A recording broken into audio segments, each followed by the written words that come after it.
Des millions, vous êtes charmante.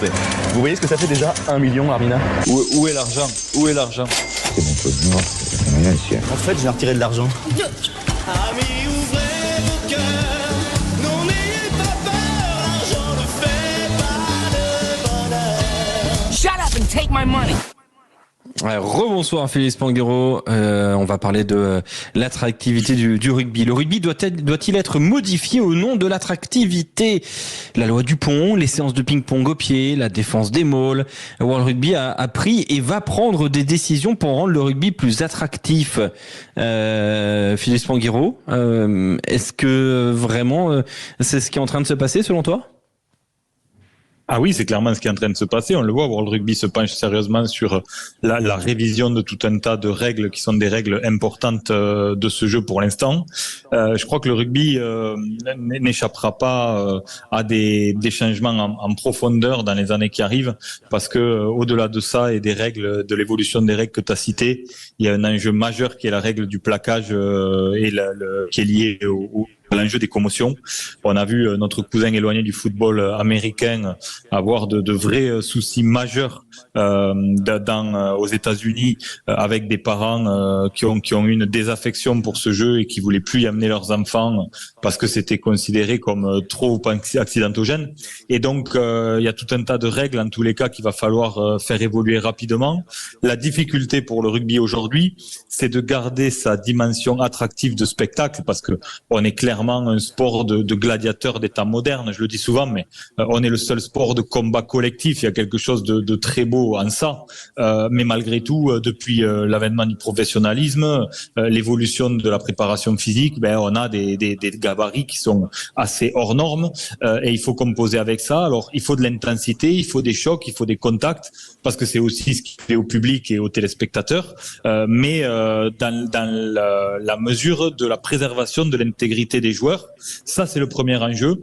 Et le deuxième enjeu, c'est le spectacle, et notamment dans la façon de traiter cette problématique du jeu au pied, parce qu'avec cette notion de dépossession, on a aujourd'hui des défenses qui sont très fortes, très bien organisées, et l'enjeu des grandes équipes, c'est de ne pas avoir le ballon et de faire la guerre des rucks pour récupérer des pénalités et des points.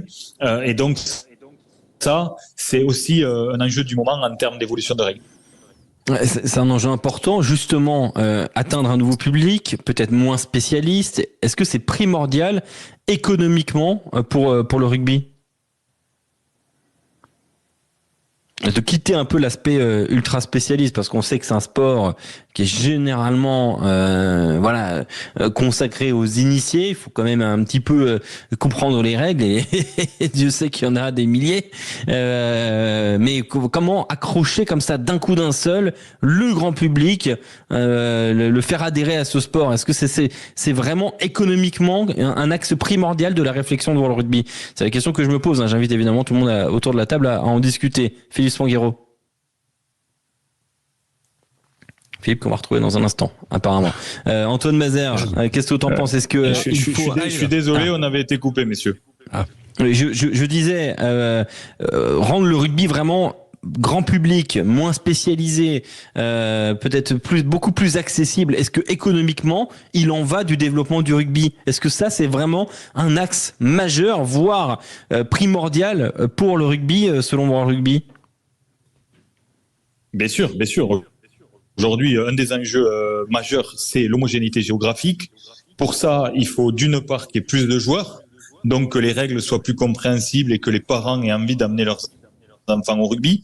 Et de l'autre, pour avoir plus de revenus avec des sponsors, il faut qu'ils touchent plus de monde en termes de fans, et de base de fans.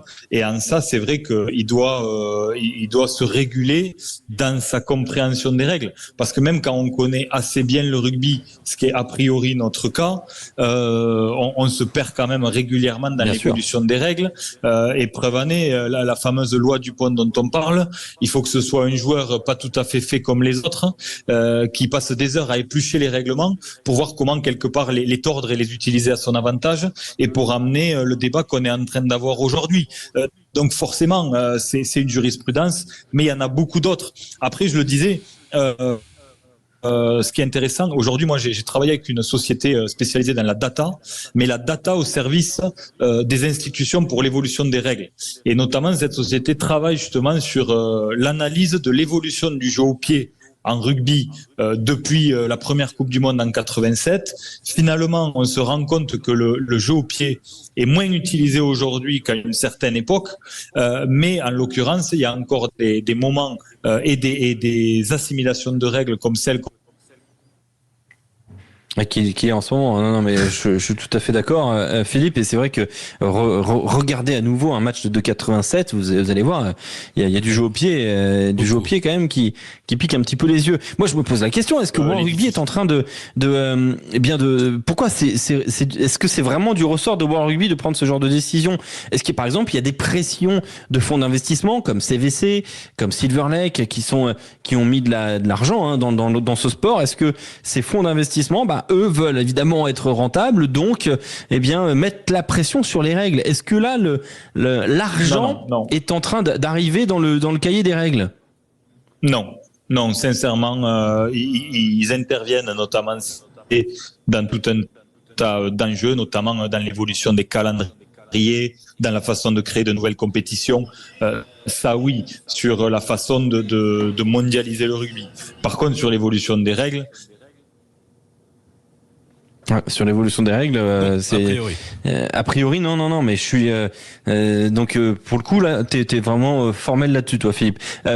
Quentin, Antoine, Clément, est-ce que le rugby doit-il s'adapter au grand public ou doit-il conserver la complexité qui fait son charme? C'est la question débat. Si je peux commencer, moi je pense que le problème c'est que si tu t'adaptes trop au grand public, tu peux aussi perdre peut-être ce qui fait l'essence même de ce sport, et donc perdre peut-être le noyau dur des suiveurs de rugby qui pourraient ne plus reconnaître ce sport si ça évolue trop. Alors si c'est des petits changements pour faire plaisir aux gens, oui, mais est-ce que ça c'est pas quelque chose qu'on aurait dû faire juste avant la Coupe du Monde, par exemple, en France déjà, pour essayer d'aller chercher plus de monde, parce que est-ce que cette Coupe du Monde elle a réussi à ramener beaucoup de gens, beaucoup de nouveaux spectateurs? Je suis pas certain. Donc pour toi il faut garder. Je suis désolé, j'arrête. Ok. Oui. Il voulait dire j'arrête pas d'avoir des coupures, je pense. Je pense que c'est ça, Philippe. On a bien compris qu'il y avait des petits soucis de réseau. Antoine, est-ce qu'il faut conserver la complexité du rugby qui fait son charme, ou justement vraiment s'adapter au grand public? Non, quand on voit le potentiel que peut avoir le rugby comme un événement, comme on l'a vécu sur une Coupe du Monde, lorsqu'on regarde par exemple le nombre de licenciés que évidemment peut avoir... la réponse parfaite elle est entre les deux. J'entends bien. Oui, non, bien sûr, on vulgarise, on essaie d'aller de ce côté-là, mais quand on voit par exemple le nombre de licenciés qu'a le rugby français aujourd'hui par rapport à l'échelle des sports en France, le rugby français c'est 303 000 licenciés, c'est le 10e sport en France. Mais quand on voit le potentiel que peut avoir une Coupe du Monde comme on l'a vu, le potentiel de téléspectateurs qui peut regarder ce sport-là, c'est surtout par rapport à ça moi que je regarde les audiences télé, le nombre de gens qui sont intéressés à regarder du rugby et qui ont besoin de comprendre, qui ont besoin de peut-être de plus de clarification, qui passe justement par une simplification, notamment qui peut passer par la règle, mais qui peut passer également par le diffuseur TV, avec tout à l'heure Philippe parlait également de la data. Aujourd'hui il y a beaucoup de la data qui aide justement à simplifier peut-être la vision que peut avoir le rugby, avec notamment peut-être plus de schémas lorsqu'on peut regarder ce sport-là, pour essayer de déjà mieux comprendre ce sport et déjà peut-être de mieux l'expliquer. Et quand on connaîtra mieux la règle, mieux ce sport-là, peut-être que ça soit plus simple au grand public, alors ça passe peut-être par des réajustements et des changements dans le règlement. Peut-être moins de coups de sifflet, plus de jeux ouverts, peut-être comment atteindre une nouvelle cible, moins de phases statiques. Moins de phases statiques. Comment atteindre une nouvelle cible, Clément Combe, selon toi? En ne dénaturant pas ce sport non plus, apporter des changements, oui, s'adapter au grand public, d'accord, mais c'est avant tout un travail à mon sens, de pédagogie, comme le disait Antoine, que ça soit de la part des diffuseurs ou de nous, observateurs, suiveurs du rugby, un travail de pédagogie, d'explication, d'accompagnement, tout simplement, des nouveaux arrivants sur ce sport, dénaturer. Je trouve que changer les règles, ok. Maintenant, les changer, et attention à pas trop les changer parce qu'on finirait par dénaturer. Ça voudrait dire quoi? Ça voudrait dire que les mêlées sont trop compliquées déjà. Enfin, sont trop compliquées. Une phase comme les mêlées c'est une phase de jeu compliquée pour les suiveurs et les observateurs. Ça veut dire quoi? Ça veut dire que si on veut attirer des nouvelles personnes, il faut qu'on simplifie les mêlées, et au final, à terme, ça veut dire quoi? Ça veut dire on pousse plus. Ça veut dire on fait carence tout le temps. Enfin, attention à trouver le juste milieu là-dessus. Pardon, désolé, je vous perds sans arrêt, Pas de souci. il faut pas oublier que nous, on a une problématique encore particulière. C'est qu'on a un sport très proche de nous qui s'appelle le rugby à 13. Et que dans l'évolution des règles, on est souvent mises sur la table pour fluidifier le jeu, simplifier la conquête, obliger. Oui. On a bien compris que le rugby à 13, et notamment dans la règle du 50-22, a une certaine, de l'importance sur pas mal de règles, d'ailleurs. Mais on se rend compte aussi qu'il y a une pression des Néo-Zélandais pour modifier les règles, notamment sur la loi du pont, sur le jeu au pied, et peut-être que le rugby le plus entre guillemets bankable, le plus à même d'atteindre un grand public, est peut-être pratiqué dans le Super Rugby. Est-ce pour autant le rugby le plus performant? Ça, il y a un milliard de débats là-dessus. Est-ce qu'il faut aller vers un rugby plus axé sur le mouvement et moins de phase statique? C'est probablement ce qu'essaie de mettre en place World Rugby. Est-ce que la France est prête à ça? Là, par contre, je ne suis pas certain que le top 14 ait vraiment y gagné sur ce point-là. Merci, Philippe, d'avoir été avec nous pour la chronique autour donc de ce débat philosophique, tout de même, autour du rugby. Le rugby doit-il s'adapter pour être plus attractif? C'est la question qu'on se pose et qu'on vous invite aussi, à vous poser au 0826 300 300. Ou à commenter sur tous les réseaux sociaux de Sud Radio Rugby. On voit que évidemment la réponse est entre les deux. Il faut peut-être apporter quelques petites retouches, mais de là non plus à dénaturer, il faut pas aller trop loin. Mettons un peu le haut là aussi sur ce point-là. Dans un instant, la suite du multiplex avec la Pro D2, la 20e journée. À tout de suite.